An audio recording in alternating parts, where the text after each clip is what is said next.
You learned to be quiet.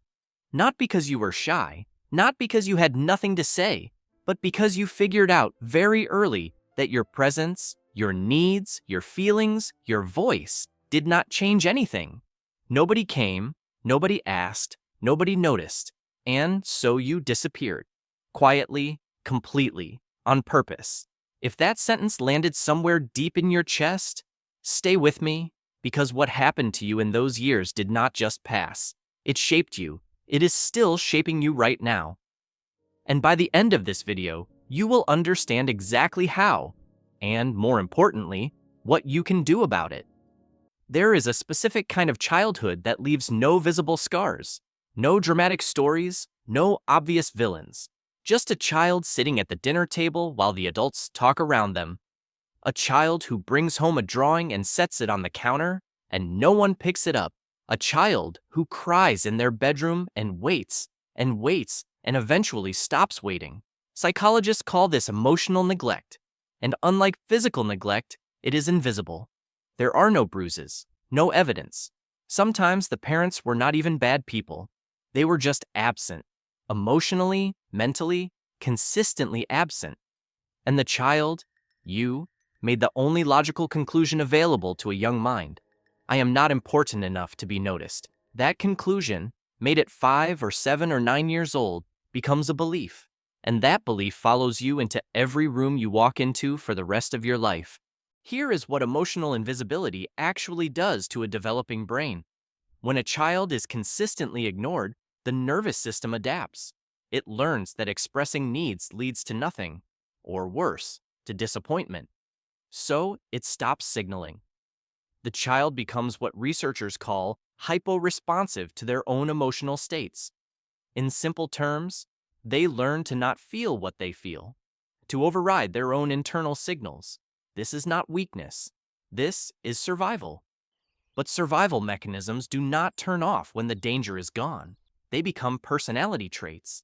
They become the way you move through the world without even knowing it. Let me show you what this actually looks like in adult life. The first pattern, you are exceptionally good at reading other people and almost completely disconnected from yourself. You walk into a room, and within minutes you know who is upset, who is pretending to be fine, who needs space, who wants attention. You are accurate. You are perceptive. People call you empathetic, intuitive, emotionally intelligent. But ask yourself, when is the last time you checked in with yourself the way you check in with others? When did you last ask yourself, not someone else, what you actually need? Children who were ignored learn to scan their environment obsessively for emotional cues because their safety depended on anticipating the mood of the adults around them. That hypervigilance toward others? It was a tool, and you never put it down. The second pattern, you apologize for existing. Not in those words, but in the way you make yourself smaller in groups, in the way you preface your opinions with, I don't know, maybe I'm wrong, but in the way you say sorry before asking for something, in the way you feel vaguely guilty when you take up space, physical space, emotional space, any space at all. When a child learns that their presence is not worth noticing, they internalize a quiet but devastating message. I am a burden. I should need less. I should want less. I should be less. And so they become adults who are very easy to overlook because they cooperate with being overlooked. The third pattern, you have a complicated relationship with receiving. Compliments make you uncomfortable. When someone is genuinely kind to you, you feel suspicious. When someone says, I love you, and means it completely, something in you does not fully land. You deflect, you minimize, you say it was nothing when it was not nothing. Here is why. The nervous system of a child who was ignored did not develop the circuitry for receiving consistent love, because consistent love was not there to receive. So when it arrives in adulthood, it feels foreign, unsafe even, too good to be real. And the subconscious mind protects you from the anticipated disappointment by keeping a wall up. You are not broken.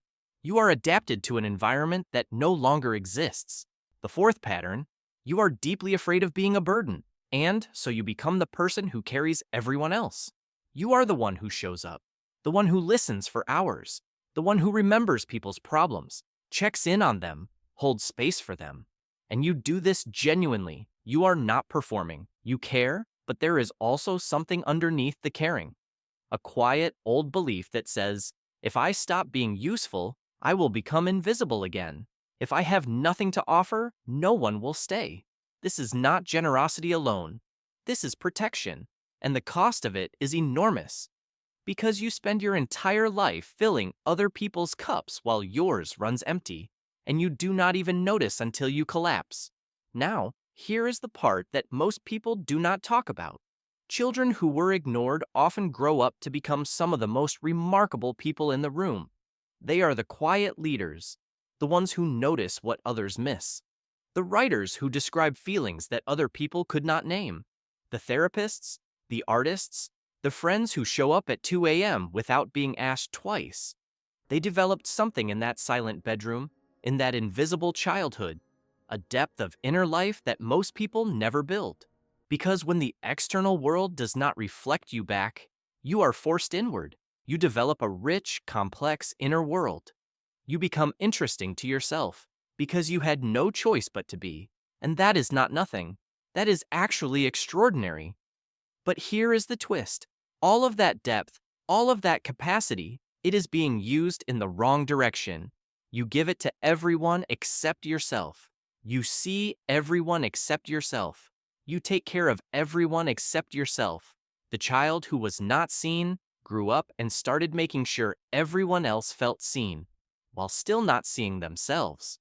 And until you turn that same attention inward, until you learn to notice yourself the way you notice others, to stay the way you stay for them, to be patient with yourself the way you are patient with everyone else, the pattern continues. Not because you are damaged, but because nobody ever showed you that you were worth that kind of attention. So, let me say it clearly in case no one ever has. You were worth noticing then. You are worth noticing now. The path forward is not dramatic. It is not a breakthrough moment. It is small, daily acts of self-acknowledgement.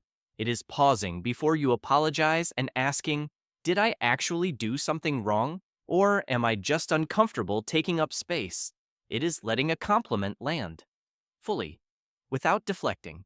It is saying, I need something out loud, even if your voice shakes. It is choosing slowly to become as visible to yourself as you have always been to everyone else. The invisible child learned to survive by disappearing. The work of adulthood is learning that you are allowed to be seen.